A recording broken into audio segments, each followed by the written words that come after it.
లోయ పరిశుద్ధ గ్రంథమైన బైబిల్ నుండి మనందరకు తెలిసిన వాక్య భాగము యోహాను సువార్త 1వ అధ్యాయము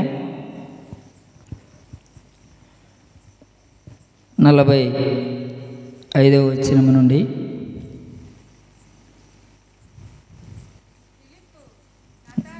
ఫిలిప్పు నతానయేలును కనుగొని ధర్మశాస్త్రములో మోషేయు ప్రవక్తలను ఎవరను గూర్చి రాసిరో ఆయనను కనుగొంటిమి. ఆయన యేసేపు కుమారుడైన నజరేయుడగు యేసు అని అతనితో చెప్పాను.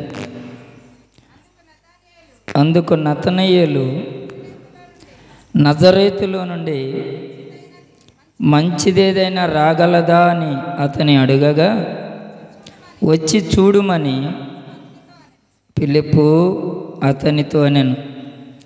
యోహాను సువార్త 19వ అధ్యాయం 19వ వచనాన్ని కూడా చదువుకుందాము. మరియు పిలాతు యూదుల రాజైన నజరేయుడగు యేసు అను పై విలాసము రాయించి సిలువ మీద పెట్టించాను. ప్రార్థన చేసుకుందాము. జీవము కలిగిన మా తండ్రి, నీ పరిశుద్ధ నామములో వందనాలు.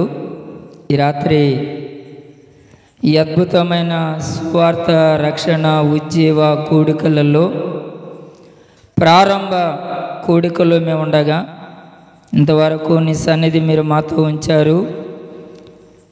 మేము నీ బిడ్డలమై ఉన్నాము, నీ ప్రజలమై ఉన్నాము. మీరు మాతో మాట్లాడండి, నీ సన్నిధి మాతో ఉంచండి. మీ ప్రియ అభిషేక్తులు సంఘము ఎంతో భారముతో ప్రయాసతో ఈ సభలు నిర్వహించుతూ ఉండగా ప్రయాసకు మించిన గొప్ప కార్యాలు మీరు అనుగ్రహించండి. నీ పక్షంగా నిలబడిన నీ సేవకుడైన నేను నిష్ప్రయోజకుడను. నీ రక్తంలో కడిగి నన్ను బలపరిచి నీ మహిమ కొరకు వాడుకోండి. యేసు క్రీస్తు శక్తి కలిగిన నామములో స్తుతించి ప్రార్థించి వేడుకొనుచున్నాము తండ్రి, ఆమేన్. జీవము కలిగిన దేవునికి స్తోత్రములు కలుగునుగాక. హల్లెలూయా. ఈ రాత్రికాల సమయంలో మరొక పర్యాయము మీ మధ్యలోనికి వచ్చి వాక్య పరిచర్య చేయడానికి నాకు ప్రభు కృప చూపించారు. అలాగనే అభిషేక్తులు దైవజనులు జోసఫ్ గారు అన్నగారు మరొక పర్యాయం వారు జ్ఞాపకం చేసుకుని ఈ సభల్లో వాక్య పరిచర్య చేయడానికి ఆహ్వానించారు. వారికి నా నిండు వందనాలు. కూడి వచ్చిన మీ అందరికీ కూడా నా హృదయపూర్వకమైన వందనాలు. అలాగనే నాకంటే గనులైన అభిషక్తులను దైవజనులు ఈ స్థలంలో ఉన్నారు. వారందరికీ నా నిండు వందనాలు. గతసారి వచ్చినప్పుడు కూడా మరి నాకు అత్యంత ఆప్తులుగా నన్ను ప్రేమతో పలకరించిన వసంతరావు అన్న గారికి నా నిండు వందనాలు. అలాగే నాకు అత్యంత స్నేహితులు, ఆప్తులు, ఆత్మీయులు ఆదామన్న గారు వారి కుటుంబంతో వచ్చారు. వారికి కూడా నిండు వందనాలు. ఈ రాత్రికాల సమయంలో ప్రారంభ కూడిక కనుక దైవజనులు చెప్పినట్లుగా మరి క్లుప్త సందేశం ఉంటుంది. రేపు ఉదయం మరలా 9 గంటలకు పగల ఆరాధన ఉంటుంది కనుక మనం గమనించి ముందున్న కూడికల్లో సకాలంలో కుటుంబాలుగా వచ్చి కృపను పొందుకోవాలని సేవకునిగా మరొకసారి జ్ఞాపకం చేస్తా ఉన్నాను. ఈ రాత్రి ఇద్దరు మనుషుల యొక్క సంభాషణ మనం చదువుకున్నాం. 1వ అధ్యాయము 45వ వచనం నుండి చదువుకున్న మాటలు, ఇద్దరు మనుషులు ఒక సందర్భాన్ని లేదా ఒక విషయం గురించి, చాలా ప్రాముఖ్యమైన విషయం గురించి సంభాషిస్తున్నటువంటి సందర్భం అది. ఒక వ్యక్తి ఫిలిప్పు, మరొక వ్యక్తి నతానయేలు. ఈ ఫిలిప్పు అనే మనుష్యుడు భక్తి కలిగిన నిష్ట కలిగిన యూదుడు అని మనకు తెలుసు. ఈ ఫిలిప్పు ఒక అద్భుతమైన విషయాన్ని తెలుసుకున్నాడు. తాను తెలుసుకున్నటువంటి ఈ గొప్ప సంగతిని లేదా గొప్ప విషయాన్ని నేను ఎవరితోనైనా చెప్పాలి అనుకుంటున్నాడు. తెలుసుకున్న విషయం ఏంటంటే, భక్తి కలిగిన నిష్ఠ కలిగిన యూదుడు అని చెప్పాను కదా ఫిలిప్పు గురించి. ఈ ఫిలిప్పు ఏం తెలుసుకున్నాడు అంటే, ఫిలిప్పుకి లేఖనాలంటే అమితమైన ప్రేమ. దేవుని వాక్యం అంటే చాలా ఇష్టం.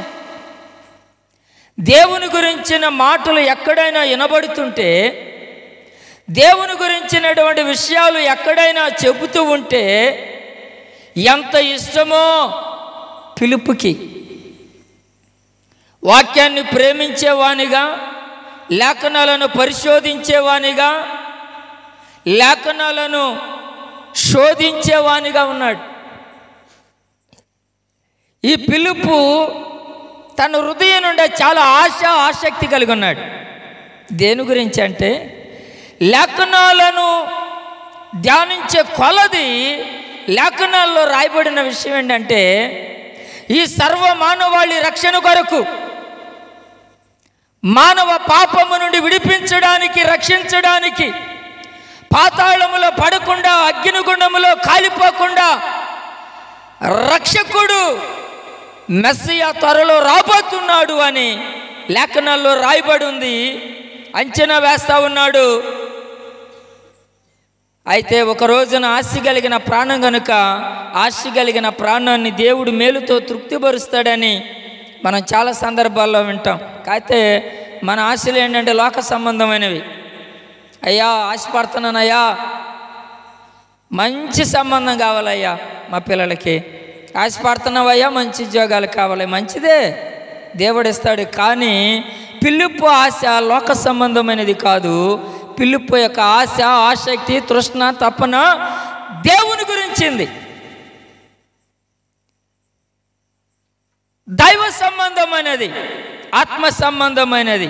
కాబట్టి ఫిలిప్పు తాను ఏదైతే ఆశ కలిగి ఉన్నాడో ఆ ఆశ తీర్చబడింది. ఆ మెస్సయ్య ఎవరో కనుగొన్నాడు. ఎప్పుడైతే లేఖనాల్లో రాయబడినట్లుగా మెస్సయ్య వస్తాడని ఎన్నో తరాల నుండి మన పితరులు ఎదురు చూశారు, ఆ మెస్సయ్య రానే వచ్చాడు అని ఎప్పుడైతే గ్రహింపులోనికి, తన అవగాహనలోనికి వచ్చిందో, నిర్ధారణ చేసుకున్నాడో, ఈ గొప్ప సంగతి నేను తెలుసుకున్నాను, ఈ గొప్ప వ్యక్తిని నేను తెలుసుకోవడమే కాదు, వెళ్ళి కలుసుకున్నాడు కూడా. చేతులెత్తి స్తోత్రం చెబుతారా? హల్లెలూయా. మెస్సయ్య ఎవరో తెలుసుకున్నాడు, వెంటనే వెళ్ళి ఆయన కలుసుకున్నాడు. చాలామందికి యేసు ప్రభు దేవుడు అని తెలుసు, కానీ దేవుని సన్నిధికి రారు. ఏంటంటే సమయం ఉందలేండి, వస్తాంలేండి, ఉన్న ఆరోగ్యం కూడా అయిపోయినాక, ఏ పక్షవాతం వచ్చిన తర్వాత, కిడ్నీలో లివర్లో మొత్తం కొట్టేసిన తర్వాత, డాక్టర్ వల్ల కాదని చెప్పినాక అప్పుడు వస్తామా. ఈలోగా ఈవిడ అంటది, రాయి ఆ మందిరానికి, పిల్లలు నేను వెళ్తున్నాం కంటాను, నేను వస్తాలే నేను నడవండి అంటాడు. మంచాల మీద మోసుకొని వచ్చే రోజు రాకముందే దేవుని సన్నిధికి వస్తే ఎంత బాగుండు అని సేవకుడు కోరుకుంటాడు. అందరూ బాగుండాలనే కదా సేవకులేక ఆశ. సేవకుడు ఈ కూటాలు ఎందుకు పెట్టేది? సేవకుని ప్రార్థన ఏమై ఉంది అంటే, కుటుంబాలు రక్షించబడాలి, గ్రామం రక్షించబడాలి, కుటుంబాలు దీవించబడాలి, ఎవరు నరకంలో ఉండకూడదు. ఈ వేడిలోనే తట్టుకోలేకపోతున్నాం. ఈ అగ్గిలో 44 డిగ్రీలు కలిగిన అగ్గిలో తట్టుకోలేక మొన్ననే మా బావమరిది గారు కుటుంబంతో వచ్చాడు. 9 సంవత్సరాల తర్వాత దేవుడు కనికరించు చక్కని పాపనిస్తే మొదటిసారిగా ఇండియా తీసుకొస్తున్నామని మా బావమరిది గారు కుటుంబంతో వచ్చాడు, మా మేనగోళ్ళను చూపిద్దామని. ఈ ఎండను చూసి వెంటనే ఫ్లైట్ టికెట్ బుక్ చేసుకుని మరలా అమెరికా వెళ్ళిపోయాడు. ఎందుకంటే ఎండ వేడి మీద తాళలేక, తట్టుకోలేక. పనిచేసే ఆయనంటే వాళ్ళంటే అక్కడ అమెరికాలో ఏసీలో ఉంటారు, అక్కడంతా వాతావరణం చల్లగా ఉంటుంది, వాళ్ళు అక్కడ ఉద్యోగాలు చేసుకుంటున్నారు, అక్కడ స్థిరపడ్డారు. కాబట్టి సరే వాళ్ళు ఉండలేకపోయారు అనుకుందామండి. మనమే ఉండలేకపోతున్నామే. కాయ కష్టం చేసుకునేవాళ్ళం, పని చేసుకునేవాళ్ళం, ఉదయం లేచింది మొదలుకొని రాత్రి నిద్రపోయే వరకు ఎండైనా వానైనా వర్షమైనా మంచైనా అన్నీ మనకు అలవాటే కదా. కానీ ఎండలు తట్టుకోలేకపోతున్నామే. 44 డిగ్రీలు కలిగిన ఎండే తట్టుకోలేకపోతున్నాము.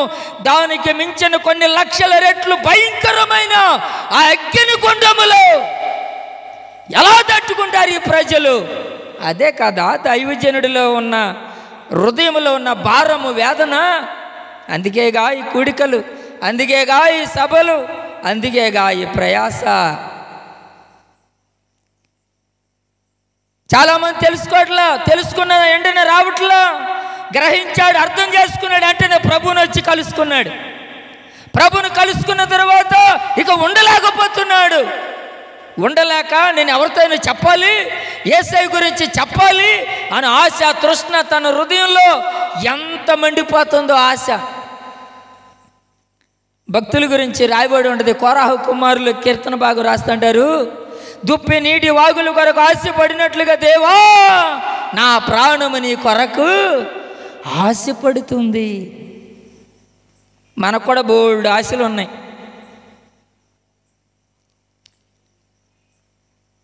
ఎలక్షన్లో డబ్బులు పంచుతారంట, ఎక్కువ డబ్బులు పంచితే బాగుండు, అవి ఇస్తే బాగుండు, ఇవి వస్తే బాగుండు, మాకు లోన్లు వస్తే బాగుండు, అప్పులు తీరితే బాగుండు, మంచి సంబంధాలు వస్తే బాగుండు, ఉద్యోగాలు వస్తే బాగుండు, చాలా ఆశలు ఉన్నాయి. కానీ వీరెవరో తెలుసా? ఒక తిరుగుబాటుదారుడు, దుర్మార్గుడు అనేటువంటి కోరాహు కడుపును పుట్టిన బిడ్డలు.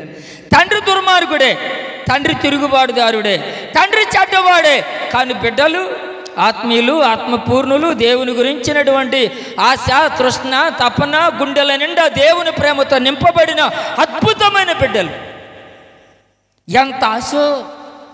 అలాంటి తృష్ణ, తపన కలిగిన వాడు, యేసయ్యను గురించి తెలుసుకున్నవాడు ఉట్టినే ఉంటాడా? ఉండలేడు. మా రాపల్లి పట్టణంలో రింగ్ రోడ్ దగ్గర ఒక షాప్ పెట్టారు. ఆ షాపులో చీరలు అమ్ముతున్నారు. ఏంటయ్యా మీ రేపల్లోనేనా చీరలు అమ్మేది?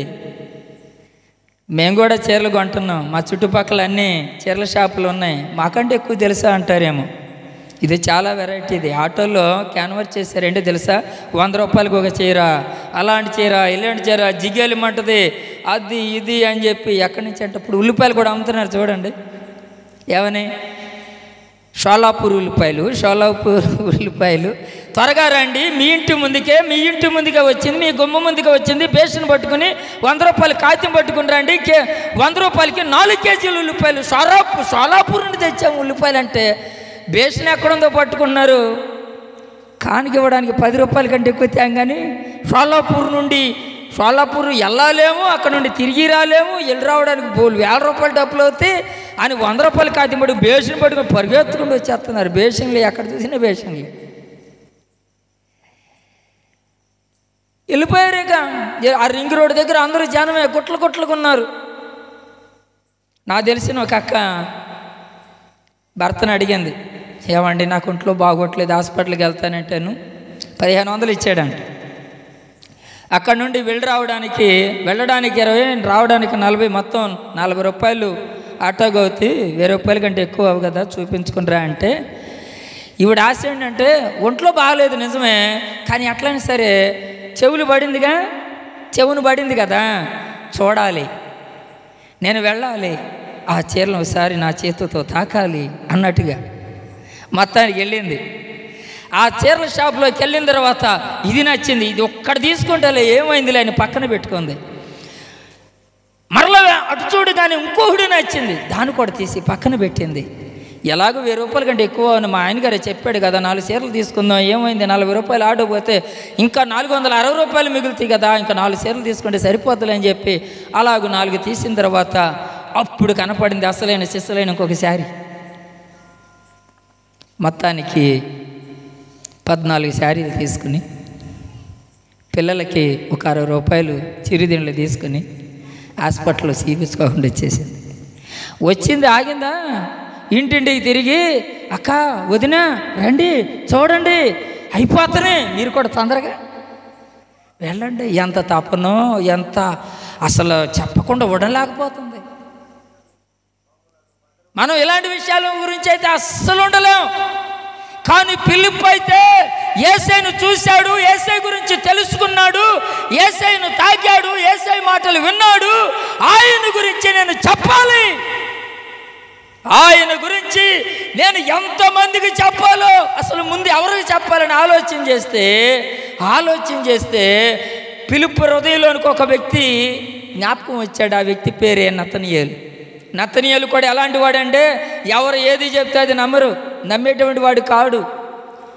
అమ్మ, దేవుడు నీ రోగాన్ని బాగు చేస్తాడు, అద్భుతం చేస్తాడు, దేవుడు చేయలేని కార్యం ఏముంది, మృతులను సజీవులుగా చేయగలిగిన సర్వశక్తి కలిగిన దేవుడై ఉన్నాడు, నీ కొరకే ప్రాణం ఇచ్చాడు, నీ కొరకే రక్తం కార్చాడు, నీ కొరకే గాయపరచబడ్డాడు, నిన్ను బాగు చేస్తాడు, నేను చెబుతున్నాను దైవజనుడిగా నువ్వు నమ్మంటే, అవునాయ్యా అట్టగా నిజమేలే బాగు చేస్తాడు, కానీ మరి డాక్టర్లు ఏమో జీవితకాలం వాడమన్నారయ్యా మందులు, దేవుడు గొప్పాడే, మరి ఏం చేస్తాం, డాక్టర్లు ఏమో తగ్గదంటున్నారు. ఎంతలో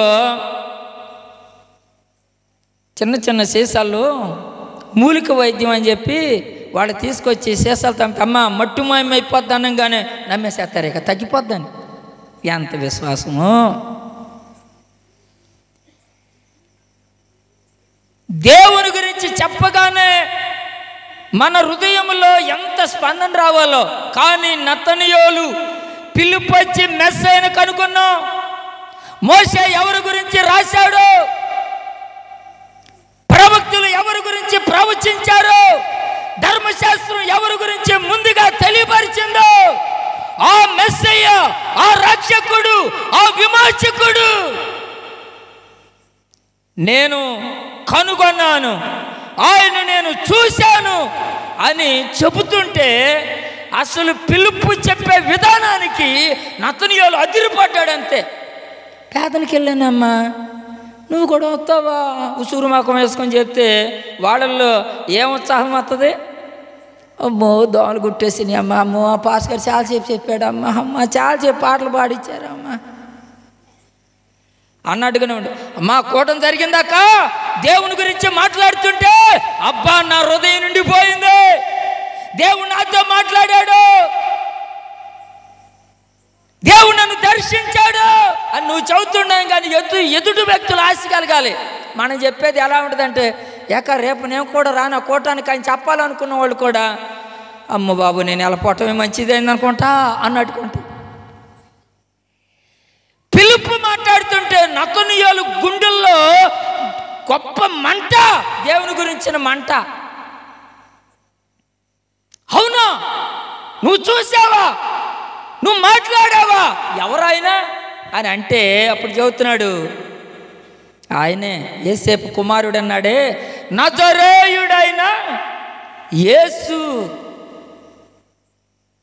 నేను అనుకున్నాను ఈ మాట చెప్పగానే అల్లులోయ అని కానీ ఆమెనని కానీ స్తోత్రం అని కానీ అంటారేమో అనుకున్నా. మీరు అనుమానలేదు గాయ గారు అన్నట్టు స్తోత్రన్నారంటమ్మా. ఏమనుకోనలేదు, చేతులు స్తోత్రం చెప్పండి గట్టిగాని. హల్లెలూయా. నజరేయుడైన యేసు అనగానే అంత బాగానే ఉంది. వెంటనే ఒక సందేహం, ఏంటి నజరేయుడా, నువ్వు చెప్పిందంతా బాగానే ఉంది కానీ నజరేతు వాడు అంటున్నావుగా. సందేహం. తప్పేం లేదు, పరీక్షించు, శోధించు, నువ్వు ఎంత తవ్వుతావు అంత పొందుకుంటావు, ఎంత ఆలోచిస్తావు అంత కృప దొరికింది నీకు. పైన ఏరుకోబాక లోతుల్లోనికి వెళ్ళు, ఏం కాదు, లోతుల్లో అసలైన నిధులు ఉన్నాయి. నజరేతు వాడా, నజరేతు గురించి నాకు సరైన అవగాహన ఉంది. నజరేతు అసలు చిన్నది కదా, అది మంచిది కాదు కదా, అందులో నుండి గొప్ప దేవుడు ఎలా వస్తాడు, అందులో ఏం మంచి ఉందని అంటే నతనీయేలు యొక్క సందేహం ఏంటంటే యేసు గురించి కాదు, ఆ గ్రామాన్ని గురించి సందేహపడుతున్నాడు. ఎందుకంటే నజరేతు అనే గ్రామం చాలా చిన్న గ్రామం. నజరేతు అనే గ్రామంలో రాళ్ళు రప్పలు బలురెక్కసి చెట్లు పొట్లు, నీళ్లు లేవు, సౌకర్యాలు లేవు, అక్కడ ఎవరు ఉండడానికి ఇష్టపడరు. ఇప్పుడు ఎండాకాలం సెలవులు కదండి, పిల్లలు ఏమంటారు, అమ్మమ్మ వాళ్ళ ఇంటికి వెళ్దాం, నాయనమ్మ వాళ్ళ ఇంటికి వెళ్దాం, మామయ్య వాళ్ళ ఇంటికి వెళ్దాం, ఆ తాతయ్య వాళ్ళ ఇంటికి వెళ్దాం, ఈ బాబాయ్ వాళ్ళ ఇంటికి వెళ్దాం అంటారు. కానీ నజరేతులు ఎవరైనా చుట్టాలు ఉండారు అనుకో, నజరేతులు వద్దామమ్మ, తాతయ్యలు ఉండి అమ్మో అక్కడ మాత్రం మేము రాము. పిల్లల దగ్గర నుండి పెద్దోళ్ళ వరకే సంబంధాలు ఉంటే చూడండి అమ్మా అని అన్నారు అనుకోండి, అయ్యగారండి సంబంధాలు ఏమైనా ఉంటే చూస్తారా, మా అబ్బాయికి పెళ్లి చేసేద్దాం అనుకోండి, ఈ సంవత్సరం ఎండాకాలం వచ్చేసింది, మే నెలలో ముగించే లోపల చేసేయాలి పెళ్ళి అని అనగానే, అమ్మ నజరేతులో సంబంధం ఉందమ్మా, అమ్మాయి బాగా చదువుకుంది, మరి సామంసాయిగా ఉంటుంది, అబ్బాయికి ఈడు చూడమంటారు. అమ్మ నజరేతులో వద్దులయ్యా, ఇంకెక్కడన్నా చూడయ్యా.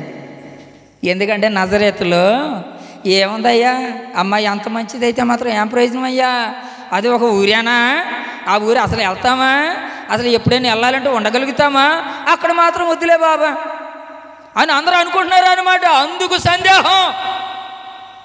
అందుకనమాట సందేహం.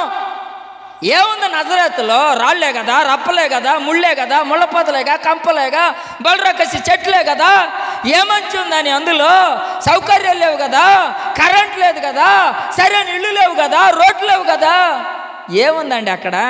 నాగరికత లేని ప్రాంతం, విలువ లేని గ్రామం, ఎన్నిక లేని గ్రామం. ఆ గ్రామంలో నుండి లోకాన్ని రక్షించే రక్షకుడు వచ్చాడంటే అదే నేను సందేహిస్తా ఉన్నానంటే, రా చూసుకుందాం, డిబేట్లు పెడదామని అనలా. డిబేట్లతో మన పని లేదు, వచ్చి చూడు. ఏందమ్మా టాగి కూర్చున్నారు అసలు?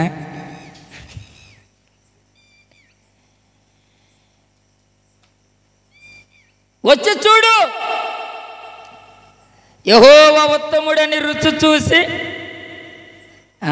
రుచి చూడు. నువ్వు రాకుండా కబుర్లు చెబితే ఎట్ట, నువ్వు ఎక్కడ ఉండి నువ్వు సాదరంగా ఆహ్వానిస్తున్నావు, రండి, చూడండి, వినండి. ఆయన నీ హృదయంలో చేసే కార్యాన్ని బట్టి నువ్వే చెబుతావు, మాకంటే ఎక్కువ ప్రకటిస్తావు రేపటి రోజున. స్తోత్రం, హల్లెలూయా. ఎవ్వరు ఉండడానికి ఇష్టపడిన ఆ గ్రామంలో లోక రక్షకుడు, విమోచకుడు, మెస్సయ్య, దైవ కుమారుడు, భూమిని, ఆకాశములను, సూర్యుని, చంద్రుడు, నక్షత్రాలు, సర్వలోకాన్ని సృష్టించిన ఆ త్రిత్వములో తండ్రితో సమానుడు, ఆత్మదేవునితో సరి సమానుడైన క్రీస్తు ప్రభు వారు ఆ గ్రామంలో నుండి వచ్చాడంటే ఎలాగూ నమ్మేది? ఆ గ్రామం బట్టి నేను నమ్మలేకపోతున్నానంటే వచ్చి చూడన్నాడు. నిజంగానే ఆ గ్రామంలో ఎందుకున్నాడంటే, యేసుక్రీస్తు ప్రభువారు శిశువుగా, బాలుడిగా ఉన్న దినాలలో దేవుని దూత ద్వారా బోధించబడిన వారై యేసేపు మరియలు శిశువుగా ఉన్న ప్రభువుని ఎక్కడ తీసుకుని వెళ్ళారు చెప్పండి? నజరేతుకు తీసుకుని వెళ్ళారు. ఏ ఇంటికి తీసుకెళ్ళినా తలుపులు వేసారు. ఎక్కడికి వెళ్ళినా తలుపు కొడితే ఎవరు తలుపు తీయలా, స్థలం ఇవ్వలా, ఎవరు అవకాశం ఇవ్వకపోయినా, ఎవరు స్థలం ఇవ్వకపోయినా నజరేతు అనే గ్రామం మాత్రం ఆహ్వానించింది ప్రభువుని. యేసు ప్రభువారు ఆ నజరేతులోనికి వెళ్ళాడు. ఆ నజరేతు అంతా తిరిగాడు, నజరేతు అంతా సంచరించాడు, ఆ నజరేతు అంతా కలయి చూశాడు, ఆ నజరేతులోనే జీవించాడు, ఆ నజరేతులోని ఎదిగాడు, నజరేతులోని వాసమున్నాడు, నజరేయుడిగా పిలువబడ్డాడు. గట్టిగా చప్పట్లు కొట్టండి, హల్లెలూయా. నజరేయుడిగా పిలువబడ్డాడు. అద్భుతం ఏంటి తెలుసా? పనికి రాని గ్రామం, విలువ లేని గ్రామం, ఎన్నిక లేని గ్రామం, మంచి లేని గ్రామం, ఎవరు ఉండడానికి ఇష్టపడిన గ్రామంలో యేసయ్య ఉండడానికి ఇష్టపడ్డాడు. యేసయ్య ఉండడానికి చాలా ఇష్టపడ్డాడు. యేసయ్య ఆ గ్రామంలో ఉన్న కారణాన్ని బట్టి ఆ గ్రామ చరిత్ర మారిపోయింది. మరొకసారి చప్పట్లు కొడతారా? హల్లెలూయా. ఎక్కడున్న సేవకులే కానివ్వండి, నా మట్టుకు నేను కూడా ఏమనుకుంటానంటే, ప్రభువా నీవు నన్ను అక్కడ పిలిచే లోపల ఒక్కసారైనా నేను యెరూషలేము వెళ్ళాలి, ఒక్కసారైనా బెత్లెహేము చూడాలి, ఒక్కసారైనా నజరేతుని నేను చూడాలయ్యా, నజరేతులో అడుగు పెట్టాలయ్యా. ఎంత ఆశ! ఎన్నికలేని గ్రామాన్ని దేవుడు ఏం చేశాడు తెలుసా? యేసయ్య ఆ గ్రామంలో నివాసం ఉండడాన్ని బట్టి ఏముందో తెలుసా? ప్రపంచ పర్యాటక కేంద్రంగా, పరిశుద్ధ పట్టణంగా మార్చబడింది. ప్రపంచంలో కోట్ల మంది ప్రజలు ఆ భూమి మీద అడుగుపెట్టి భూమిని ముద్దు పెట్టుకుని ప్రభువుని స్తుతించి తిరిగి వస్తున్నారు ప్రపంచ దేశాల నుండి. స్తోత్రాలు చెప్పండి గట్టిగా, చప్పట్లు కొట్టండి గట్టిగా. యేసును చేర్చుకున్న గ్రామ చరిత్ర మారిపోయింది. సుందరమైన పట్టణంగా, ఆశీర్వాదకరమైన పట్టణంగా, చిన్న కుగ్రామం ఆశీర్వాదకరంగా మార్చబడింది. ప్రపంచ పర్యాటక సుందరమైన పట్టణంగా. ఎంత ఆశీర్వదించాడో దేవుడు. కోట్ల మంది ప్రజలు అడుగుపెట్టారు. భూమిని ఆ గ్రామాన్ని ముద్దు పెట్టుకున్నారు. తలను వంచి ఆ గ్రామాన్ని ముద్దు పెట్టుకున్నారు. తలెత్తి దేవుని స్తుతించారు. ప్రభువా, ఇక్కడ తీసుకొచ్చావు, నా జీవితం ధన్యమైపోయింది. అంతే. బాల్య దినాల నుండి యవ్వన కాలం వరకు నువ్వు సంచరించిన ఈ ప్రదేశంలో, ఈ ప్రాంతంలో నేను పాదములు మోపడానికి నువ్వు నాకు ఇచ్చిన అవకాశాన్ని బట్టి అయ్యా నీకు స్తోత్రం. నువ్వు నడిచిన ఈ నేలను బట్టి ముద్దులు పెట్టి. పనికిరాని గ్రామమే ఎంత ప్రయోజనకరంగా దేవుడు మార్చాడు చూడండి. ఆ గ్రామం యేసుని చేర్చుకుంది. ఇంట్లో బైబిళ్ళు ఉన్నాయి, క్యాలెండర్లు ఉన్నాయి. నాకు కూడా చాలామంది అయ్యగారులు క్యాలెండర్లు ఇచ్చారు. 16, 17 ఉన్నాయి. మొత్తం 4 గోడలు పెట్టేశాం. ఎన్ని క్యాలెండర్లు అన్నా ఉన్నాయి, ఎన్ని బైబిళ్ళు అన్నా ఉన్నాయి, ఎన్ని పాటల పుస్తకాలు అన్నా ఉన్నాయి. కానీ అవన్నీ కాదు ప్రామాణికం. నీ హృదయంలో, నీ జీవితంలో, నీ కుటుంబంలో యేసయ్య ఉన్నాడా? నజరేతు యేసును చేర్చుకున్నట్లుగా నీ హృదయంలో నువ్వు యేసుని చేర్చుకున్నావా?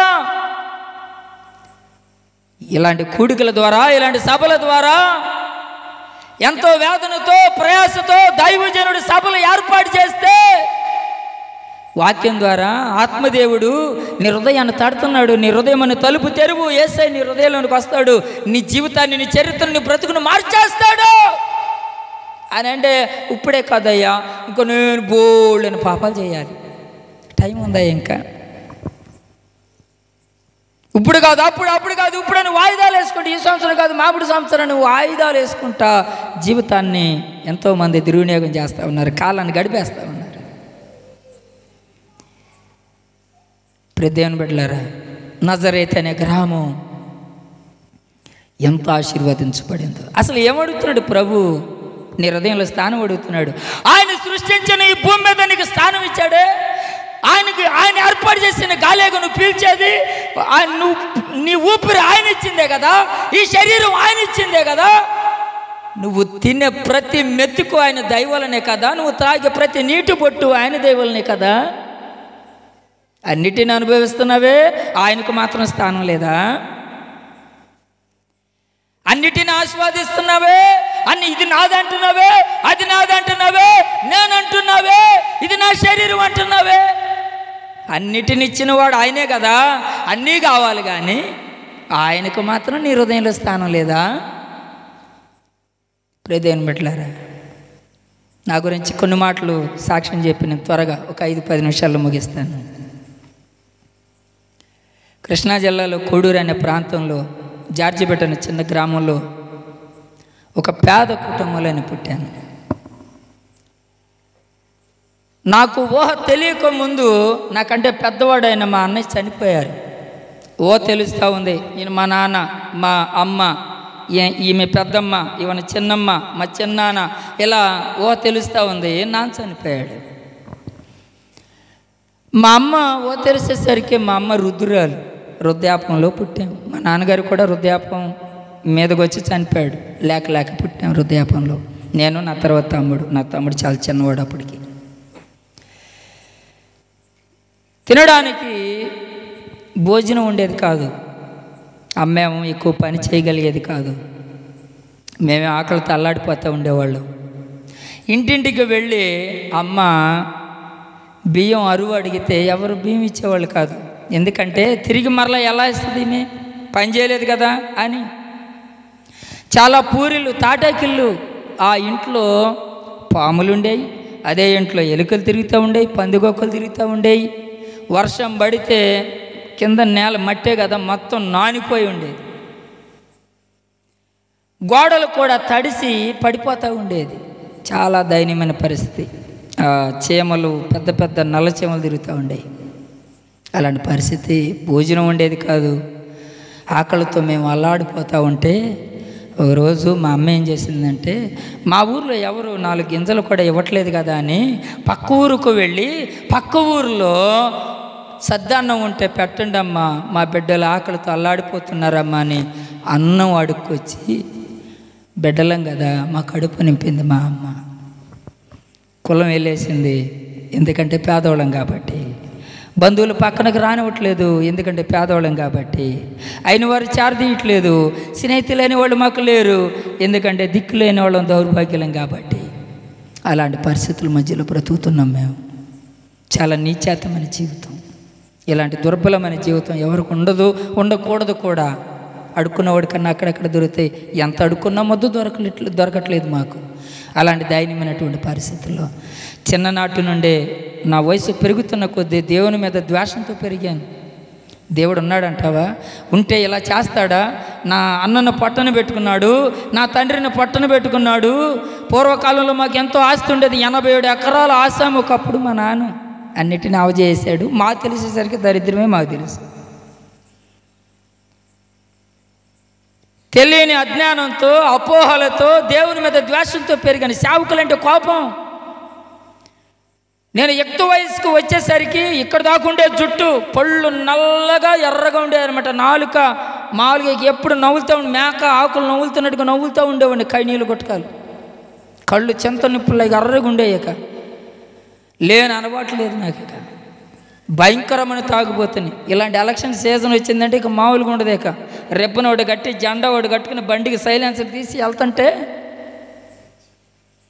మామూలుగా ఉండేది. మా ఊర్లో నన్ను చూస్తే ఆడపిల్లలు కానీ ముసలమ్మలతో సహా తలుపులు వేసుకుని లానుంటాం. ఇక మా ఊరే కాదు, దేవుని వాళ్ళ పక్క ఊరిలో కూడా అంతే, పారిపోవటమే. ఇక అంత దారుణం, అంత దుర్మార్గుడు నేను. అంత నీచమైనటువంటి జీవితంలోనికి వచ్చేసాను. ఇక దైవజనులు చెప్పిన సమయానికి నేను ముగించాలి, త్వరగా ముగిస్తాను.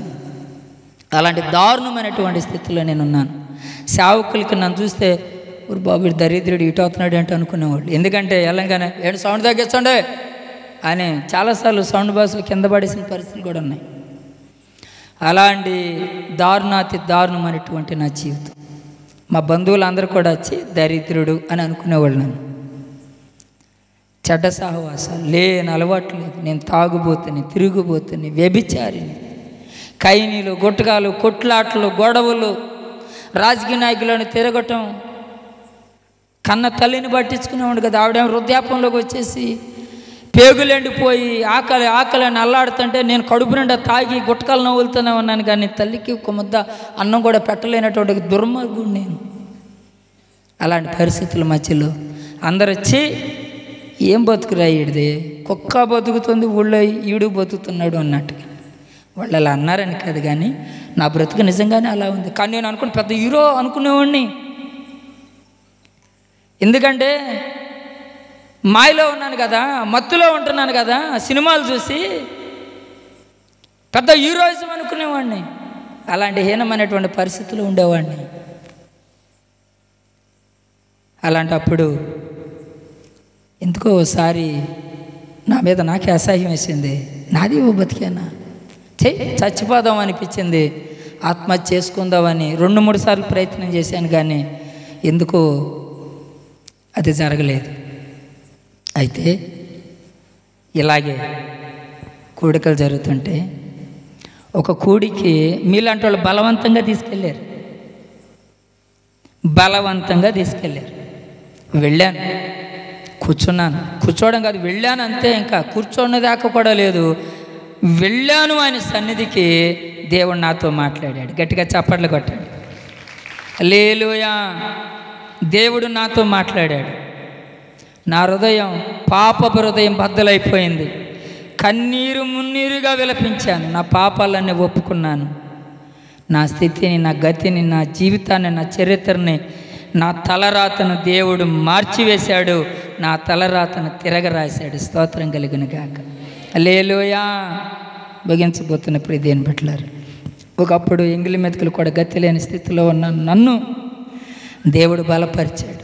నా బ్రతుకును మార్చాడు. ప్రభుని విడిచిపెట్టలేక, ప్రభు ప్రేమ నాకు అర్థమైంది. ప్రభు యొక్క దయ ఎంత నా మీద ఉందో నేను తెలుసుకున్నాను. ఆయన ప్రేమకు నేను బందీ అయిపోయాను. నేను తిరిగి ఆయన ప్రేమించడం మొదలుపెట్టాను. ఆయన కొరకే బ్రతకాలని తీర్మానం చేసుకున్నాను. అన్నిటిని విడిచిపెట్టి బైబిల్ పట్టుకుని ప్రార్థనకి వెళ్ళడం మొదలుపెట్టాను. అంచెలంచెలుగా దేవుడు నా స్థితిని మార్చేశాడు. ఒకప్పుడు కాళ్ళకు కూడా చెప్పులు లేకుండా తిరిగి నన్ను విమానంలో తీసుకెళ్ళి దేవుడు నన్ను వాడుకుంటున్నాడు. హల్లెలూయా. నేను చెప్పాను కదా ఇంతకుముందు, మా అమ్మ మా గ్రామంలో ఇంటింటికి వెళితే 4 గింజల బియ్యం కూడా ఎవరు ఇవ్వలేదని. అదే గ్రామం కరోనా కాలంలో అల్లాడిపోతుంటే, అలమటించిపోతుంటే, కరోనా కాలం అంతా నా గ్రామాన్ని పోషించడానికి ఈ దీనుడికి దేవుడు కృపనిచ్చాడు. స్తోత్రం కలుగునుగాక. హల్లెలూయా. ఎంగిలి మెతుకులు కూడా గతి లేని దయనీయమైన ఈ స్థితిలో, దుస్థితిలో ఉన్న నన్ను గ్రామాలను పోషించే స్థితిలోనికి దేవుడు లేవనెత్తాడు. దేవుడు ఏమైనా చేయగలడు? కారణం తెలుసా? నా హృదయములో ఆయనకి స్థానాన్ని ఇచ్చాడు. నా హృదయములో ఆయన రాజుగా ఉన్నాడు. నాలో ఉన్న నా దేవుడు ఈ లోకం కంటే గొప్పవాడు. స్తోత్రం కలుగునుగాక. నా చరిత్రను మార్చాడు. ఒకప్పుడు నేను వ్యభిచారిని, ఇప్పుడు నేను సేవకుణ్ణి. ఒకప్పుడు త్రాగుబోతుని, నేను ఇప్పుడు ప్రార్థనాపరుణ్ణి. ఒకప్పుడు దౌర్భాగ్యుణ్ణి, ఇప్పుడు క్రీస్తుని బట్టి నీతిమంతుణ్ణి.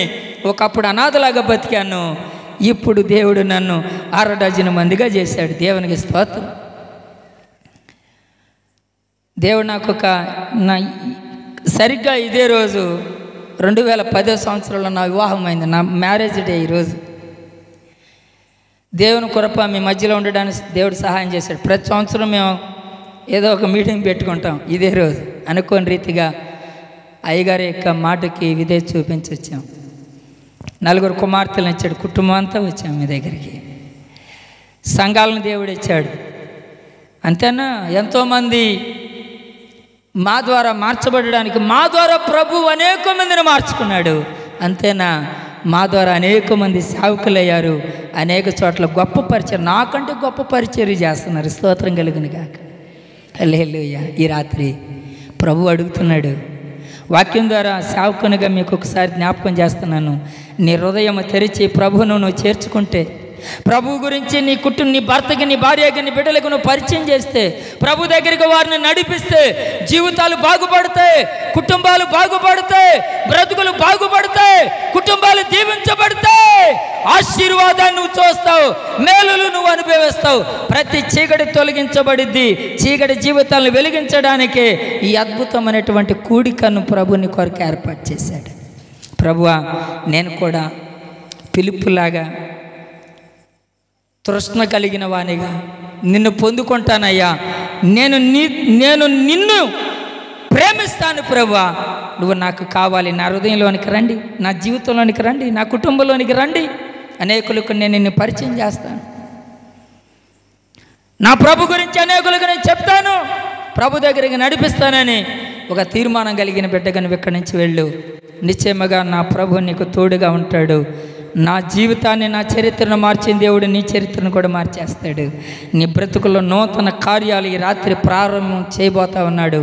నువ్వు నమ్మితే లేచి నిలబడి ప్రభు తట్టు చేయెత్తి, ప్రభువా ఇదిగో ఉన్న పాటునే నేను నిలబడి నా చేతిని నీ తట్టు చాపుతున్నాను, నా చేయి పట్టి నువ్వు నన్ను నడిపించయ్యా.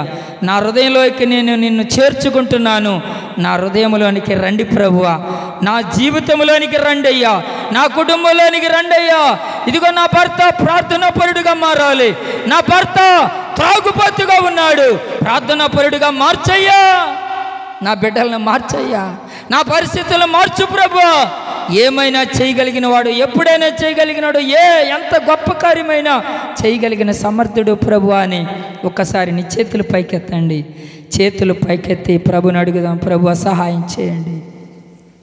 నోరు తెరవండి, ప్రార్థన చేయండి. ఈ రాత్రి నిశ్చయముగా నీ జీవితంలో దేవుడు తన గొప్ప కార్యాన్ని ప్రారంభం చేయనై ఉన్నాడు. ప్రభువా సహాయం చేయండి, సహాయం చేయండి ప్రభు.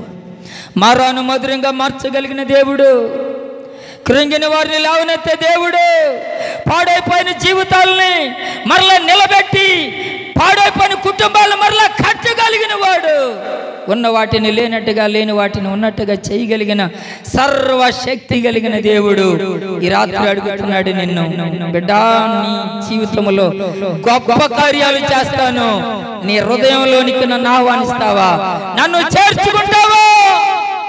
నీ హృదయంలోనికి నన్ను రమ్మంటావా? నీ జీవితంలోనికి రమ్మంటావా? నీ కుటుంబంలో నా స్థానం ఉందా అని అడుగుతున్నాడు. నువ్వేం చెప్పాలనుకుంటున్నావు? నోరు తెరిసి ఒక్కసారి యేసయ్యా నా హృదయంలోనికి రండయ్యా, యేసయ్యా నా కుటుంబంలోనికి రండయ్యా, యేసయ్యా నువ్వు నాకు ఉండాలయ్యా, నువ్వు నాకు కావాలయ్యా అని నువ్వు నేరు తెరిచి అడిగితే ప్రభువుని ఎడల గొప్ప కార్యం చేయబోతా ఉన్నాడు. యేసయ్యా యేసయ్యా సహాయం చేయండి ప్రభువా. ఈ రాత్రి గొప్ప కార్యాన్ని నీ జీవితంలో చూడబోతా ఉన్నావు. ప్రతి వారు దేవుడు మన పట్ల అద్భుతం చేయాలి. ప్రభు ఇష్టపడుతున్నాడు. నువ్వు అడిగితే చాలు ప్రభు నీకు దీనిలోకి వస్తాడు. ఈ రాత్రి ఆత్మీయ జీవితంలో ఇంతవరకు ఎలా బ్రతికావో తెలియదు. ఈ రాత్రి ప్రభు కొరకు బ్రతకాలని ఆశ, ఎన్నో ఆశలు అన్ని ఆశల కంటే ప్రభువా రమ్మని రాత్రి కోరుకుంటా. నేను నడుస్తాను నువ్వు కోరుకుంటే ఆయన నీకంటే ముందుగా నడుస్తాడు. ఆయన వెంబడిస్తే చేరవలసిన స్థలాన్ని కనిపిస్తాడు. రాత్రి పరిశుద్ధాత్మ దేవుడు దైవజనులను బలపరిచి సాక్ష్యంతో వర్తమానం ప్రభు మనకు తెలియజేశారు. ఈ మొదటి రోజే పరిశుద్ధాత్మ దేవుడు మనతో మాట్లాడారని వారు ఓ తీర్మానం కలిగి ప్రభు కొరకు బ్రతకాలని మనం అడుగుదాం, ప్రార్థన చేద్దాం. అదే సమయంలో దైవజనులు వస్త్రపరిచి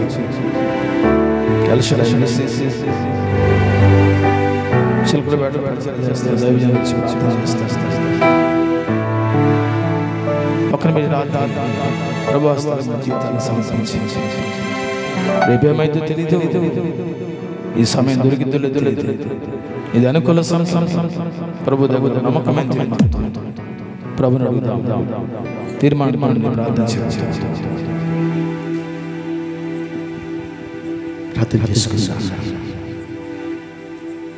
మన దేవుడి వాక్యం సెలవిస్తూ ఉన్నారు. ప్రతిదానికి ప్రేమ దేవుని ఎన్నో ప్రతి అవకాశాన్ని కోల్పోతాం. పరిశుద్ధమైన లేఖనంలో మన దేవుడు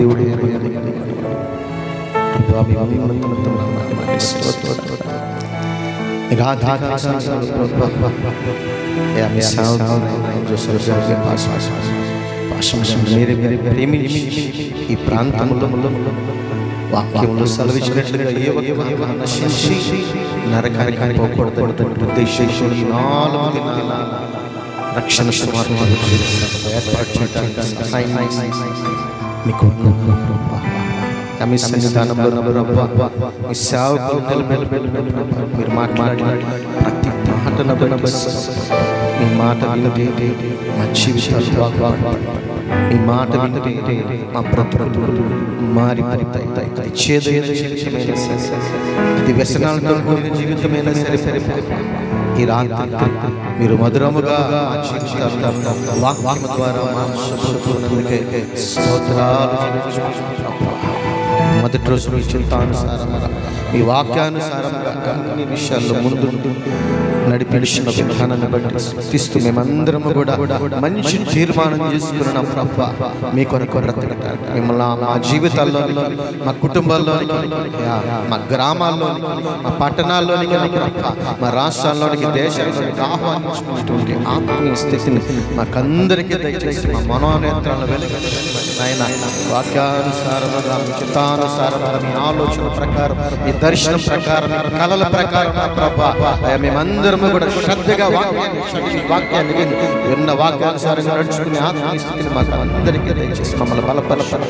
మీ కొలత లేని పరిశుద్ధ ఆత్మతో నింపమని, మీ బలమైన ఆత్మతో నింపమని, మా జీవితాలు ఇంకా ఎన్నో ఊహించని గొప్ప కార్యాలు జరిగించేలా సహాయం యేసు నామములో వేడుకొని ప్రార్థిస్తున్నాం. ఆమేన్. ఈ సమయంలో ఆశీర్వాదాలు పెదనంది పాటలు పరిచయం చేస్తున్నా. మరి ఆదాం గారు వచ్చి ఆశీర్వాదాలు ఇస్తారు. ఆశీర్వాదంతో తిరిగి గుడి ముగించబడి